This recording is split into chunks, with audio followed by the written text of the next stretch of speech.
शुरू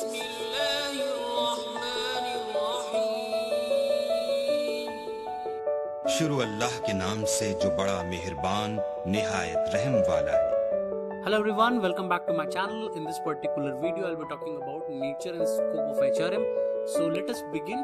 Now let's talk about the nature of HRM. अब HRM के हम नेचर के बारे में बात करें तो फर्स्ट चीज जो इंपॉर्टेंट है वो क्या है? It is the inherent part of management. ये जो HRM है वो क्या है? मैनेजमेंट का एक इनहेरेंट पार्ट है, एक फंक्शन है मैनेजमेंट का। जैसे डिफरेंट डिपार्टमेंट्स होते हैं, you have marketing, you have finance, you have production, you have logistics, you have IT। उसी तरह से HRM भी एक इनहेरेंट फंक्शन है। क्यों?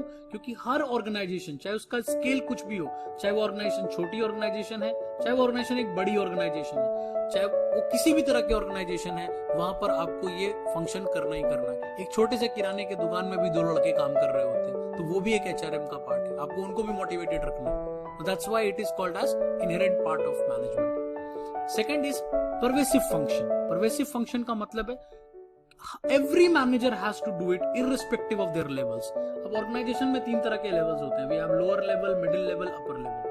अब हर लेवल पर, अगर लोअर लेवल पर भी मैनेजर है तो भी उसको HRM करना, उसको वर्कर हायर करने।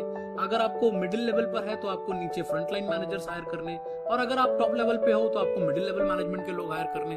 तो in the same way her level of management को ये फंक्शन को परफॉर्म करना पड़ता है, इसीलिए इसको परवेसिव फंक्शन कहते हैं और ये नेचर ऑफ HRM का पार्ट है। तीसरी चीज जो इंपॉर्टेंट है, ये कंप्लीटली पीपल सेंट्रिक है। यहां पर कोई मशीन इन्वॉल्व नहीं है, यहां पर कोई प्रोडक्शन इन्वॉल्व नहीं है, यहां पर लोग इन्वॉल्व है, एम्प्लॉइज इन्वॉल्व है, and includes all levels of employee. चाहे वो किसी भी लेवल का एम्प्लॉय हो, चाहे वो ब्लू कॉलर एम्प्लॉय हो। ब्लू कॉलर एम्प्लॉइज कौन से होते हैं? जो आपके वर्कर होते हैं, जो आपके लोअर लेवल पे काम करते हैं, जो लोडिंग अनलोडिंग का काम करते हैं, मशीन्स पे काम करते हैं, उनको हम ब्लू कॉलर कहते हैं। Then again we have white collar people. White collar जो कि आपके सिटिंग जॉब्स में अवेलेबल है, अकाउंटेंट है, कोई क्लर्क है, those are called white collar people. Then you have professionals like charter accountant, you have lawyers for the organisation. इस तरह के लोग इन्वॉल्व होते हैं, तो वो प्रोफेशनल्स में आ गए। And then you have managerial as well as non managerial people. तो आपको किसी भी तरह के लेवल ऑफ लोगों को ये HRM के अंदर इंक्लूड हो जाता है। So that is the reason why जो नेचर ऑफ HRM है उसमें पीपल सेंट्रिसिटी बहुत ज्यादा है। Next we have it is a continuous process. It is not a one time shot.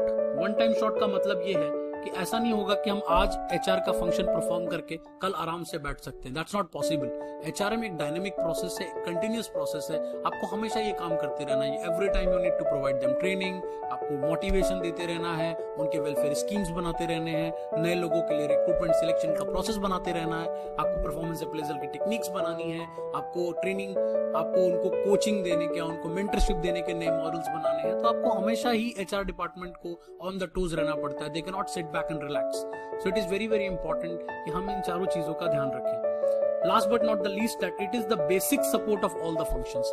अब जितने भी फंक्शंस हैं, प्रोडक्शन है, मार्केटिंग है, लॉजिस्टिक है, ये जितने भी फंक्शन है, यहाँ पर कौन काम कर रहे हैं? यहाँ पर एम्प्लॉइज काम कर रहे हैं। और वो एम्प्लॉय कौन सप्लाई कर रहे हैं? Who is hiring those employees? So those employees are hired by human resource people. Your HR department, HRM वाले लोग उनको हायर करके लाते हैं, उनको ट्रेन करते हैं जॉब के लिए, उनको मोटिवेट करते हैं। ये सारा काम HRM करता है। इसी कारण से ये हर फंक्शन का एक बैकबोन है। अगर HR डिपार्टमेंट नहीं होगा तो आपको काफी प्रॉब्लम आएगी, और फिर हर डिपार्टमेंट को सेपरेटली ये काम करना पड़ेगा, and that will be like really challenging as well as cumbersome process. I hope the nature of HRM. Let's talk about the scope of HRM. Already हम नेचर और ऑब्जेक्टिव में हमने काफी कुछ कवर कर लिया, तो let's have the basic understanding. It starts from manpower planning. सबसे पहली चीज हम करते हैं स्कोप में, वो क्या करते हैं? Manpower planning. मैनपावर प्लानिंग में मैंने पहले भी आपको कहा, right people at right place at right time. ये बहुत इंपॉर्टेंट है, बिकॉज सही लोगों को सही जगह पर अगर आप काम पे नहीं लगाएंगे तो तभी वो अच्छा काम कर पाएंगे। अगर आप उनको नहीं लगाएंगे तो वो कभी भी ना तो मोटिवेटेड होंगे, ना वो सही काम करेंगे। देन आफ्टर प्लानिंग डॉक्यूमेंट, आपने प्लानिंग डॉक्यूमेंट बना लिया, फिर आप क्या करोगे? Then you will start your recruitment and selection. पहले आप एक पूल क्रिएट करोगे, और फिर उस पूल में से जो बेस्ट कैंडिडेट होगा, आप उस कैंडिडेट को चूज करोगे बेस्ड ऑन द प्रोसेस, जो प्रोसेस आपने बनाया है। चाहे वो इंटरव्यू हो, चाहे वो टेस्ट हो, चाहे वो ग्रुप डिस्कशन हो, चाहे वो किसी भी तरह का कोडिंग टेस्ट हो, depending upon the different nature of the job. Then once the employee, आपके अंदर employee आ गया, the employee has joined the organization, then you keep them training and development. आप उनको ट्रेन करते रहते हो related to technology, related to culture, related to job, इस तरह की ट्रेनिंग्स आप उनको कंटिन्यूसली प्रोवाइड करते रहते हो। Then after 1 year of their working और मे बी आफ्टर 6 months आप उनके परफॉर्मेंस को इवैल्यूएट करते हो। इवैल्यूएट का क्या मतलब होता है, आप ये देखते हो कि वो कैसा काम कर रहे हैं और फिर आप उनको उसके हिसाब से फीडबैक देते हो। तो फीडबैक इज ऑल्सो इम्पोर्टेंट। तो अप्रेजल का जो मेन पर्पस है वो क्या है, इवैल्यूएट करना और फिर फीडबैक देना, ताकि एम्प्लॉय जो है वो डेवलप कर पाए। डेवलपमेंट करानी है, हमने उसको क्रिटिसाइज नहीं करना, हमने उनको डेवलप करना है। That's the purpose of performance appraisal. Then you need to motivate. अगर किसी का परफॉर्मेंस उतना अच्छा नहीं आ रहा है तो आप क्या करोगे, उनको मोटिवेट करोगे, आप उनको बताओगे कि उनमें क्या गलतियां हैं, कैसे उसको ठीक किया जा सकता है, what are the various things which other people are doing and which you need to do also. And then after this आप रेन्यूमरेशन डिसाइड करोगे, लाइक उनकी सैलरी, कि उनको सैलरी किस तरह का होना चाहिए, उनका बोनस किस तरह का होना चाहिए, उनका हाइक जो होता है वो किस तरह का होना चाहिए। ये सारा हमारा कंपनसेशन और रिन्यूमरेशन का पार्ट है। And then your social security and welfare, आपको एक वेलफेयर स्कीम्स प्रोवाइड करनी है, आपको इंश्योरेंस देना है एम्प्लॉयज को जॉब सिक्योरिटी देना है, ये सारी चीजें आपको देनी है, so that the employee should feel safe and secure and they should find the job really exciting. ये सारा जो है that is complete the part of scope of HRM. ये सब कुछ एचआरएम के फंक्शन है। ऐसे एचआरएम बहुत ब्रॉड हो चुका है आज की डेट में।